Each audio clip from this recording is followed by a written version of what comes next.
Hi అండి. Good morning అందరికీ. శుక్రవారం శుభోదయం.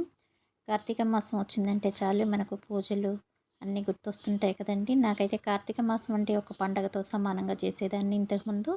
కానీ కొన్ని అవాంతరాల వలన ఈసారైతే అంత బాగా సెలబ్రేట్ చేసుకోలేకపోయాను. కానీ ఈరోజైతే టెంపుల్‌కి వెళ్ళాలనిపించి పొద్దున్నే 5:30 లోపే టెంపుల్‌లో ఉన్నానండి. వెళ్ళేసరికి అక్కడ అసలు అతను లేవలేదు. గుళ్ళో వాచ్‌మెన్‌గా ఉంటారు కదండీ! మేము వెళ్ళేసరికి కూడా లేవనీయలేదు.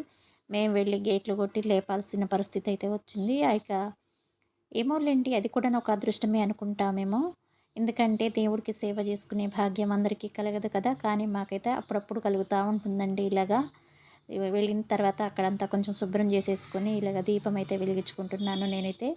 కార్తీక మాసం వచ్చిందంటే తెల్లవారుజామునే వెళ్ళి శివాలయంలో మేమైతే దీపం వెలిగిస్తామండి. ప్రతి సంవత్సరం కూడా ఇలాగే చేసుకుంటున్నాము. నాకైతే ఒక 3, 4 ఇయర్స్ నుంచి ఇలాగ అలవాటైపోయింది. ఇక్కడికొచ్చిన తర్వాత ఈ గుడికి వెళ్ళటం బాగా అలవాటైపోయింది తెల్లవారుజామునే. ఇలాగా గుడికి వెళ్ళొస్తే ఆ వైబ్రేషన్సే వేరుగా ఉంటాయి కదండీ! నాకైతే చాలా ప్రశాంతంగా ఉంటుంది. ఈ కార్తీక మాసం అంటేనే మొత్తం గుళ్ళ చుట్టూ తిరుగుతూనే ఉంటాను నేనైతే ఇంకా. వీలు పడినప్పుడల్లా మా వారికి వీలు కుదిరితే ఇంకా కూసుమంచి అటు ఇటు వెళ్ళొస్తుంటాము. ఈరోజైతే ఇక్కడ శివాలయానికి వెళ్ళేసి దీపం వెలిగించుకొనైతే వచ్చాను. ఇక్కడ నాకు తెలిసి చాలామంది తెల్లవారుజామునే వచ్చి గుళ్ళో దీపం అయితే వెలిగించుకుంటారండి. ఇక్కడ సుబ్రహ్మణ్యేశ్వర స్వామి కూడా ఉన్నారు. అలాగే మరొక ప్రత్యేకమైన విషయం ఏంటంటే ఇది బ్రహ్మసూత్రం అండి. శివలింగం బ్రహ్మసూత్రం.